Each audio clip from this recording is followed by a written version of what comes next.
Good afternoon, everyone. Good afternoon. This afternoon, I will discuss goal, also known as grammar and oral language development. So, what is goal? Kindly read, everyone. Grammar and oral language development encompasses the idea that students should be taught skills in speaking and grammar based on the reading selection as a springboard. Okay, so grammar and oral language development is a tool that helps us track and assess learners' language development. It also helps identify learners' strengths and areas for improvement in their ability to speak, understand, and use language effectively. So, goal looks at different aspects of language, such as vocabulary, grammar, and social communication skills, and helps us, teachers, plan activities that support our children's development in these areas. So, goal focuses on the children's ability to communicate effectively in speech and writing also, as well as understand and use proper grammar and sentence structure. So goal helps learners in that particular aspect. Goal also helps us teachers to identify areas where a learner needs additional support in language development, so they can provide targeted instruction and support for their growth. Okay, so next, why should we integrate goal in teaching? Kindly read, everyone. Teaching grammar enables students to carry out their communication purposes. Okay, so teaching or integrating goal in our teaching helps learners develop good grammar skills and enable them to communicate effectively, as what I said earlier, and learn also clearly and confidently with their peers, other teachers, and other people. So when a learner is, when a learner is kind of fluent in speaking language or fluent or have a knowledge in grammar, they can fluently speak or communicate with his or her peers or classmates. Through teaching goal, learners can express their ideas, opinions, and emotions fluently, as what I've said, and accurately, and become active listeners. Okay, by integrating both in our teaching, we can provide students with authentic opportunities also to practice their grammar and oral language skills, which can enhance their academic performance and future success in their academics. Okay, so next, how can we help learners develop their grammar and oral language skills? Kindly read number 1, everyone. Develop features of listening activities, reading passages, and language that can be read outside of class.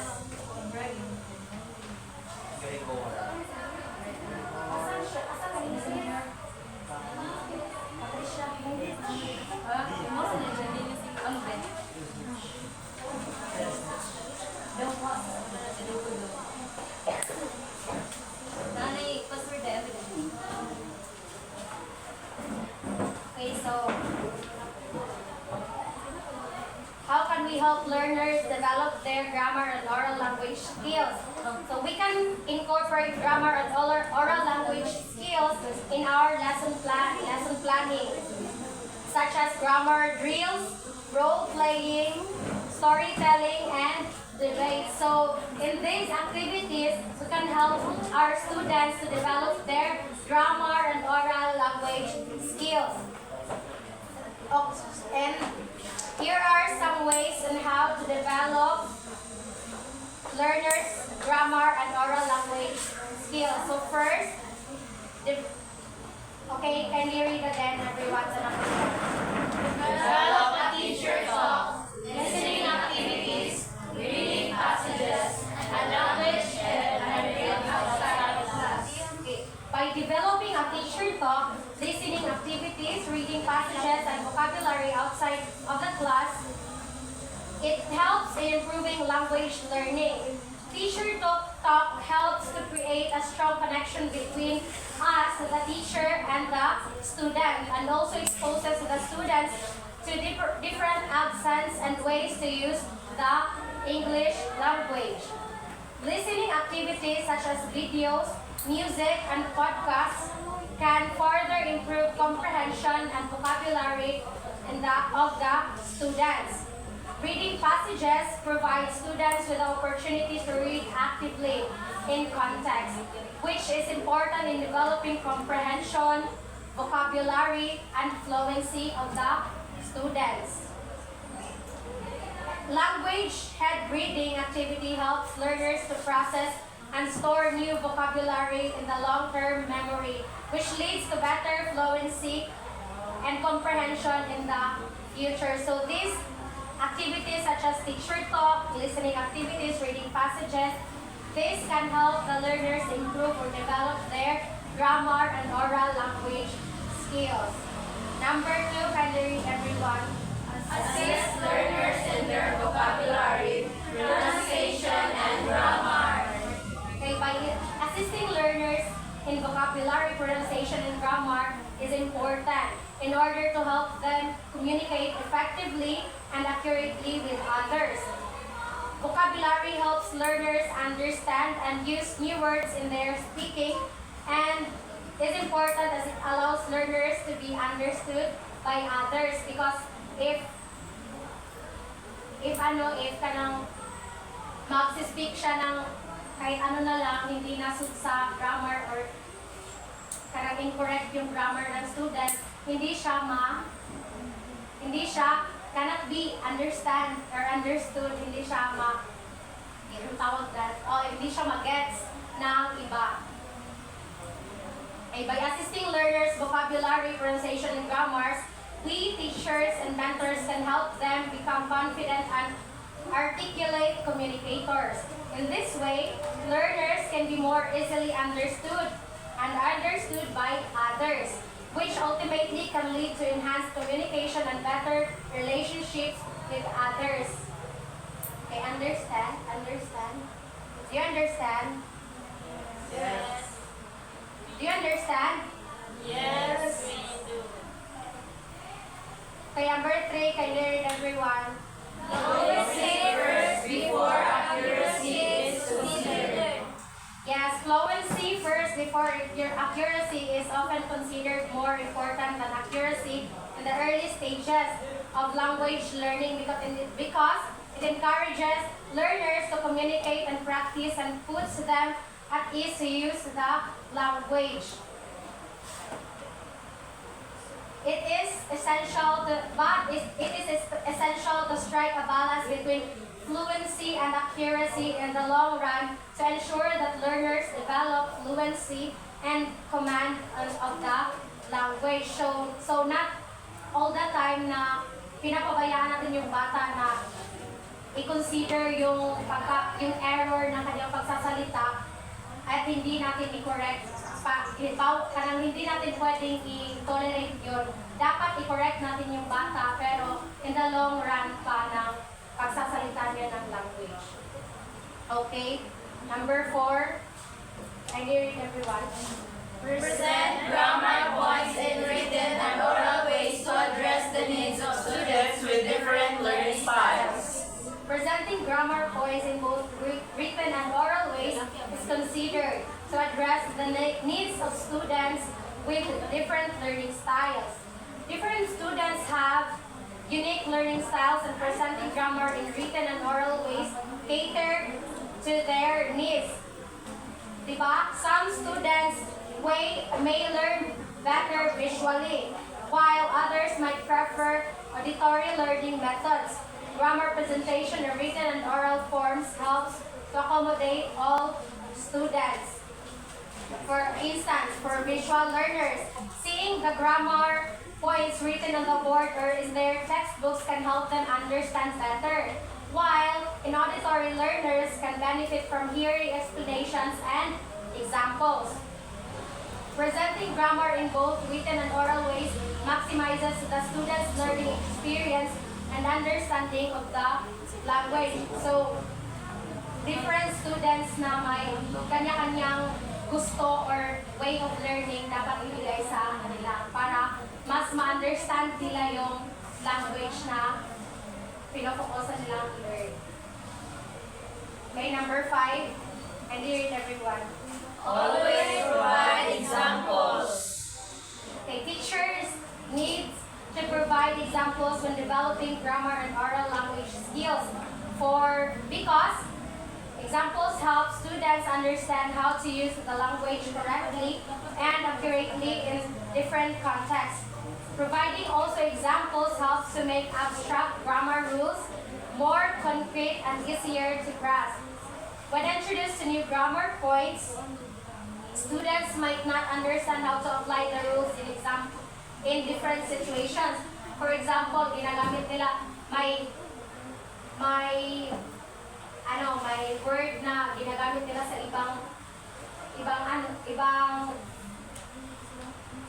iba yung pagkakaintindi nila dun sa word.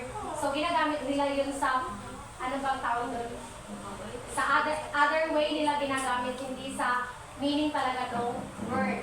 Dapat mo silang i-correct or dapat mag-provide ka, you should provide examples on how to use that word. Examples help to clarify how the grammar rules work in practical situations. For instance, by providing examples, students can learn how to use different verb tenses and clauses. For example, I am done eating. Diba? Hindi siya pwede. Dapat mong i-correct na that's not the proper or that's not the correct grammar for that sentence. Examples are also help to make the learning process more engaging and interactive for students as they try to apply the grammar rules themselves. This way, they can gradually develop their grammar and oral language skills. Okay, so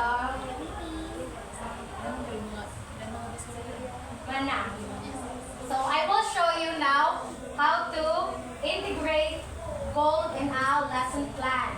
So to integrate goals in a lesson plan, teachers must design instructional activities that focus explicitly in grammar and oral language development.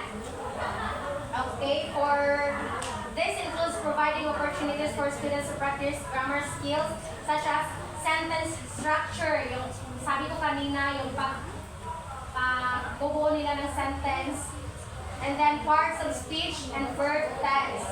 Teachers teachers incorporate activities that promote the development of oral language skills like speaking and listening, using formal and informal language, and engaging in discussions. So now I will show you an integration of a goal lesson plan.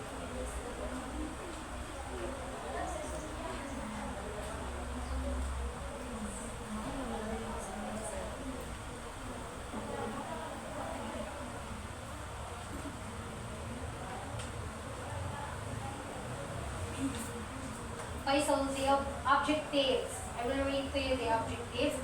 At the end of the lesson, the students should be able to identify action words, determine the use of verbs, and construct sentences using common verbs. So, in this, you can help the students construct sentence using verbs. How to properly use verb in their sentences.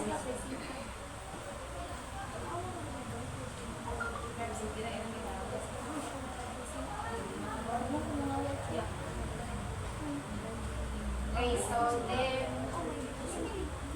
in the motivation part, do you have a favorite cartoon? This is the springboard of this lesson plan. The story is entitled The Outer Space Adventure of Phineas and Ferb. Phineas? That's Phineas, yeah, okay. Phineas and Ferb.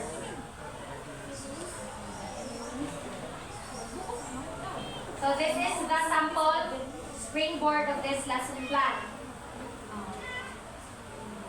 And then sa presentation, discuss yung kung ano yung about sa story and what verb naka-include dun sa story. Diba? Ito.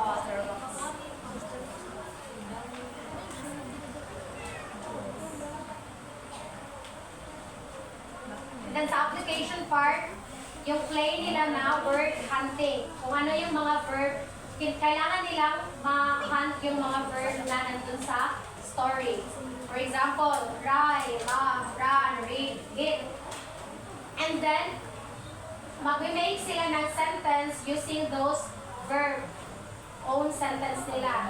So that's all, assignment. So this is the integration of a whole lesson plan when you teach grammar and oral language to your students. Any questions?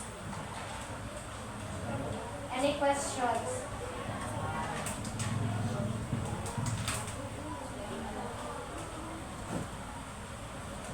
Wala na? Wala na tanong? Okay, let's proceed to the next report discussion. Butang dito daw. Sa taas.